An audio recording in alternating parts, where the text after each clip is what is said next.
Hello, guys, and welcome to Watch the World with Jess. This is my very first project that I'm very happy to announce and launch. And for today, we have a special invited guest.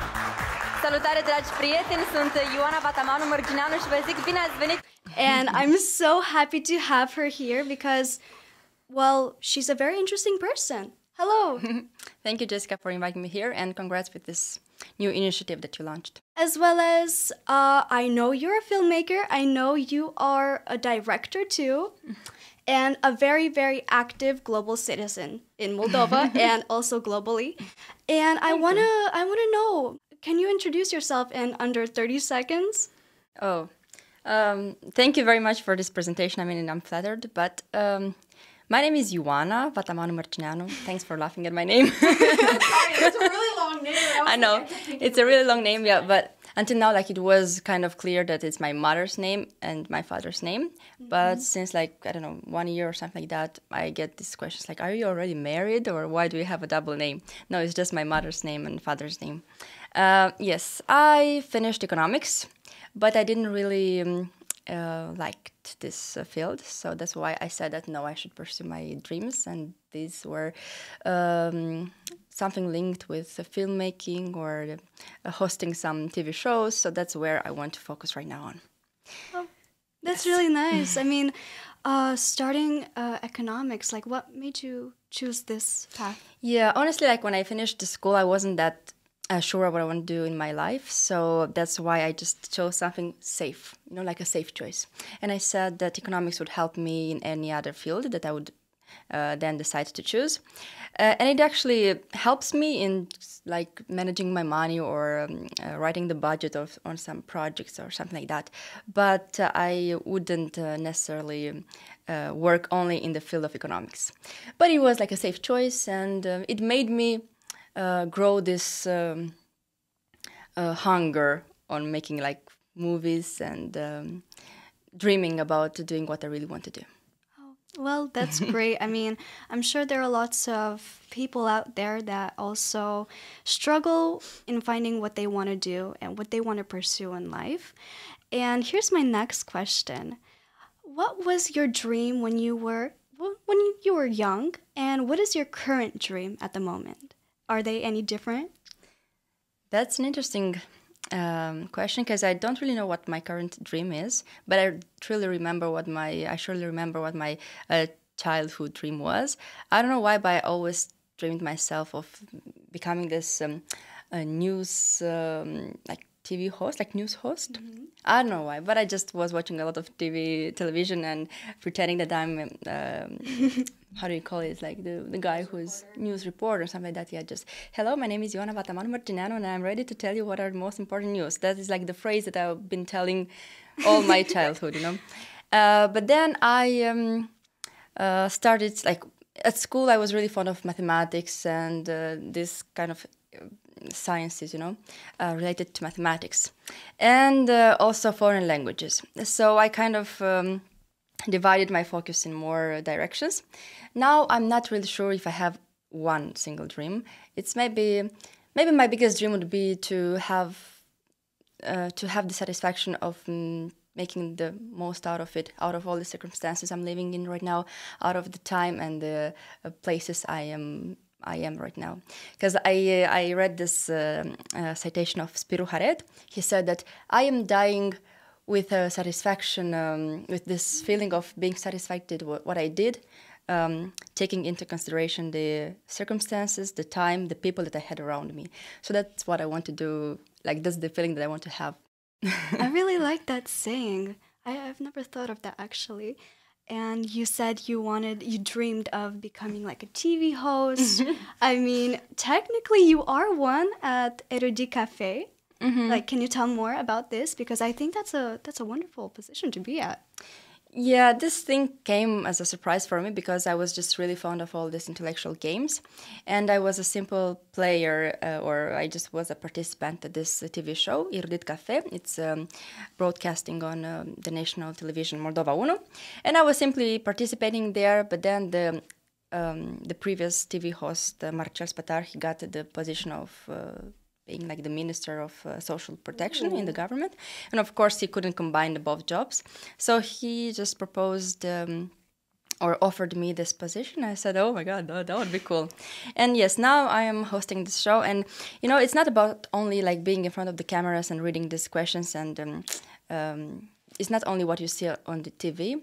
It's also about preparing all these questions. And that's what I'm the most fond of, because my job simply includes sitting sometimes surrounded by books and looking for some interesting information that could turn into a good question for this game. And it's just broadening up my general knowledge and just getting out of fun facts. Maybe useless fun facts, but interesting to me just to find them out. You know, your job or your passion is most fun when you actually enjoy doing it. So that's a really great example for everyone out there, for you guys. And I'm so glad I have you as the very first participant of this so-called project of mine. I thought you were the perfect person because, of course, you are a young and talented individual in Moldova with bright ideas and very influential, of course. Thank you. Of course. Look what she says about me. Oh my God. Yeah, and I want to know, so you started young because I've seen some videos on YouTube when you, like 9-10 years ago, back in 2012, like I saw this short skit or this short video. I'm looking for my mother. Yeah. I thought that was so cute. I fell in love, but also it showed, it presented a very important message. Well, basically, as I said, I was just trying to catch all the opportunities that came up in my life. So there were these contests, like video contests or film contests about migration. And I remember that I was like 10 or 11 years old, and I was just thinking what I could make, like what kind of video I could make for this contest. And I just, basically I just tried to participate in any contest which would somehow help me improve my video skills, or would also bring some prizes, why not, and also bring some friends around. So that's how I actually built like a nice community of people who are also interested in this kind of contests. Yes, so everything was like a game, and it turned out into something serious when I got older. Well, that's a really nice message, and I'm sure it's very useful for everyone. As well as, I'm sure you've participated in many projects, like apart from cinematography or film, like maybe some volunteering or some maybe academic or extracurricular activities, because I've seen so many videos on YouTube of you like participating at like talks. I was studying at this Lyceum of Academy of Sciences. Now it's called Aristotel, and we had this discipline, how it's called, the subject of voluntary work. So you basically had to have around 100 hours of voluntary work in some projects. But this was just like a thing which would make you start doing that, because afterwards you just want to do it because it's fun. But yes, I remember that I had this theory in my head when I was in high school that it's now the right time to do anything I can, because I don't have to pay any taxes. I don't have to worry about my what I'm gonna eat tonight or where I'm gonna live. So it's just like a worry-free life. So let's take as much as we can out of it. So that's why I tried to participate in as many projects as I could. I also ran for the presidency of the school council in my high school, and it was one of the best experiences I've ever had, because we were trusted. And the administration of the school really trusted us, and they gave us the necessary tools for us to start working on what the students from the high school wanted to achieve. For example, we managed to get like 1 hour extra for the entrance in the dorms of our high school, because we have some dorms there, some dormitories. Or we also gained some printers for students, and we have a school uniform there, and we introduced some very comfortable T-shirts so that people could also wear them. So it made us feel very important, the trust that we had, and it made us feel that the students have the power to change something in their community. Yeah, so this was what my speeches were about, the ones that you found on internet, because I was kind of invited in some other high schools or some other public talks to share my experience with the school council that I was leading. I want to ask you, what hobbies do you have? Apart from filmmaking and cinematography, maybe there's something that also just enlightens your mood from time to time. Okay, so I have to admit that I'm very, very fond of intellectual games. So I am spending a lot of time playing like this quizzes or Ooh, what, really? when, where games, or just this is my biggest hobby right now. Sometimes I think that I'm spending too much time with it, but I'm always trying to tell myself that no, it's just getting smarter, This quizzes maybe make you smarter. I mean, maybe you just lose your time because, okay, you cannot remember all the information that you get there, but also it's very fun because you get to spend some time with your friends. Then another hobby of mine would be, maybe I cannot say that reading is like a priority of mine right now, but I can surely say that it's my hobby, because I felt that I made like a little pause between the book I finished last month and the book that I started today, like these days, and I felt this feeling of simply training the muscles of my head, of my brain. It's just, That's nice. yeah, I mean, it's a hobby that I would come back to any time, even though I don't have time, or even if I make some pauses, reading will always have like a special place in my heart. And yeah, of course, traveling, spending time with my family, watching tennis, even though I cannot play it. Yes, and just taking some walks here in Chisinau and just admiring our city and our peaceful city. Yeah. Don't take anything for granted, guys, because Exactly. yeah, even the littlest bits of life is like the most precious.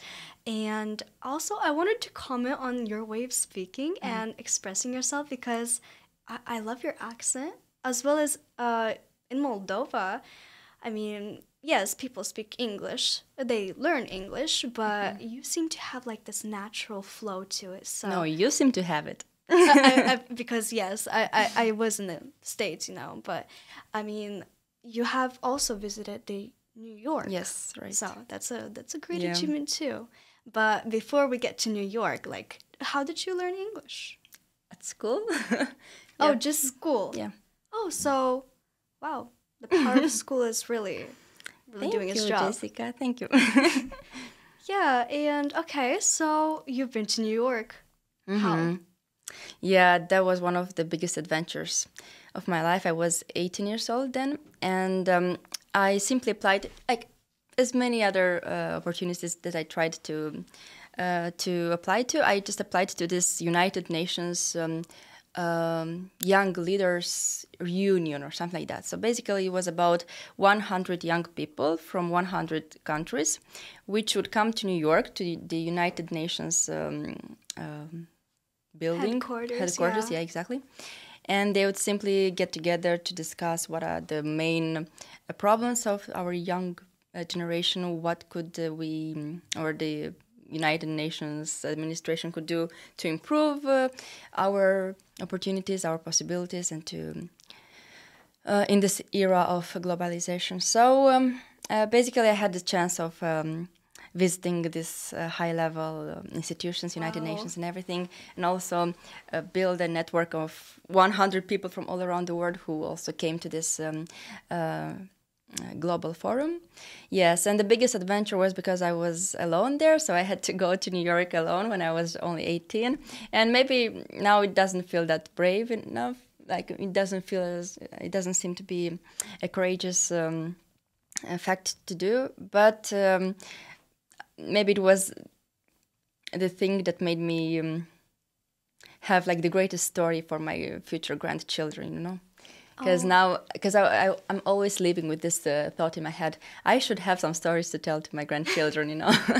So that's why I decided to go there, because I wanted to tell my grandchildren, you know, when I was 18, I went to New York all by myself, and I lived in this beautiful plaza, you know, hotel, and everything was paid by them and the organizers. So nice. It was just us trying to bring some value to our community and coming back with some valuable insights. That's really nice. I mean, the fact that they paid for everything. Yeah, that's nice.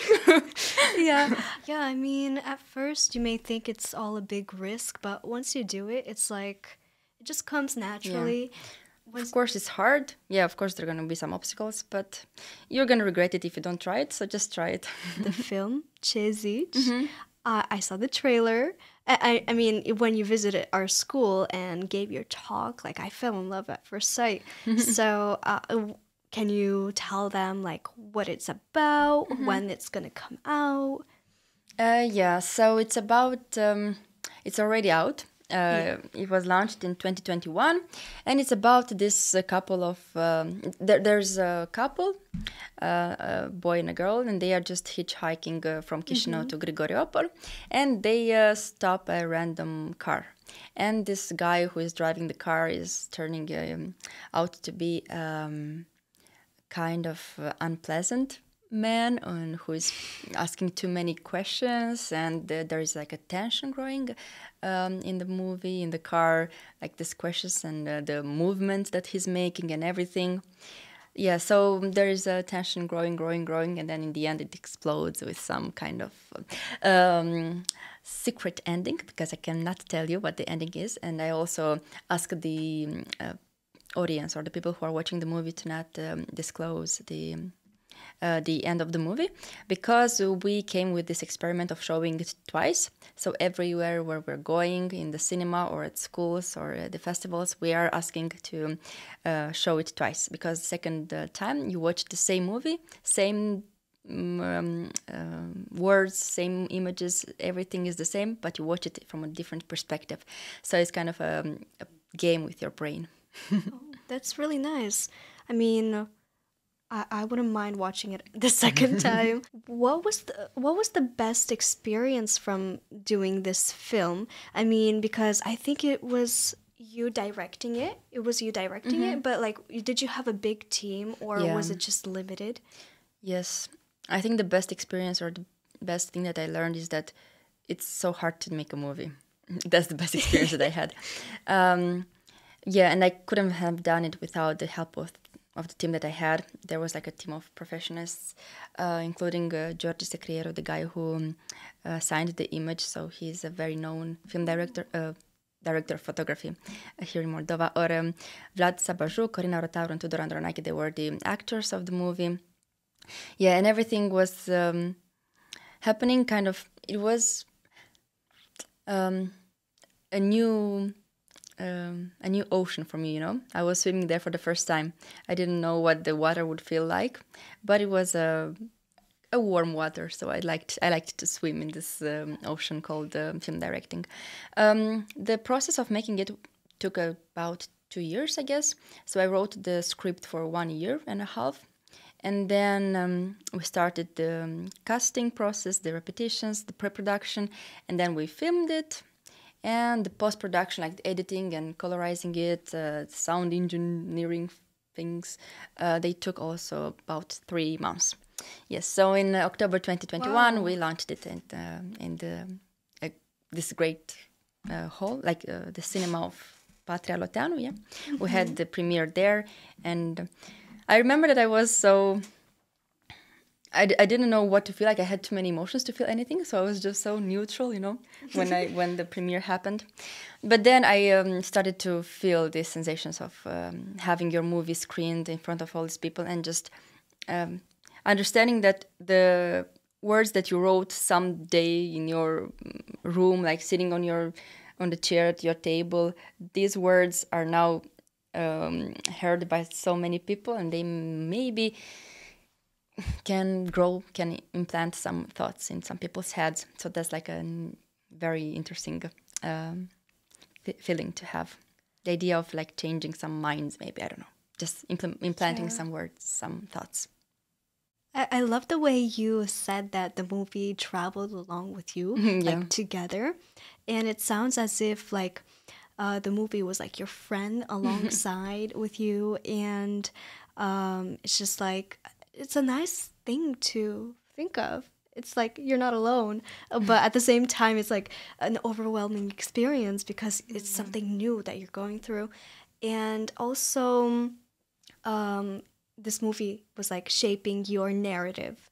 That's like a way I would like describe when you build like character. Your voice sounds so melodious, so musical.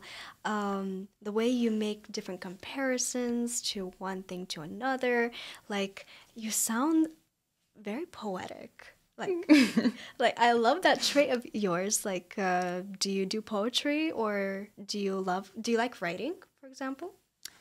I mean, you do script writing. Yeah, I like writing. I don't think I have like a strict program about writing or a strict schedule when I write. It's just happening when I have some inspiration and when I'm not lazy, as I sometimes am. Yeah, my grandfather was a poet writer, so he wrote poets. So maybe that's why I have some poems in my blood right now. But yeah, I was thinking that like when I wrote the script for Zici, for the movie, I was also in the second year of economics, and I remember that I had to like 2 hours do some economics exercises and then some hours write the script. And I remember that it felt so much harder to write the script because here in the script you don't have an exact answer. For example, in economics, in mathematics, you have a strict answer. So this number 2 is the answer. Number 35 is the right answer. So you know you're right. But then when I was writing the script, and in general, when you're writing poems and when you're writing anything, it's just like a blank page, and there are so many directions you can go to. So like there's no right answer. Yeah, and every morning, that's freeing. Yeah, but there is this paradox of when you have too many options, it's harder to choose which one to get. For example, you can notice in any supermarket you're going, if you have like only 2 options of, I don't know, juice, let's say, you'll need only 1 minute to decide. But then if you have like 100 types of juice, it will take you, and it will be harder to decide. Yes, I don't know what I was saying, but that's that's the idea of it's kind of hard to write, but it's freeing at the same time. So anyone should try. At least having a diary or something, it really helps you understand and getting deeper in your soul. Yeah, just having this one-to-one with yourself. Exactly. And that's also what I feel when I'm reading. Sometimes I'm not very attentive to and I don't really pay attention to what I'm reading. I'm just having this moment with myself, and my thoughts are going somewhere far, far away, and I don't really understand how they got there. But yeah, it's just having this moment of yourself, with yourself, with your thoughts, in this era of having all these devices and digitalization and everything. So it's very important to don't run away from your thoughts. Just being present and at the moment.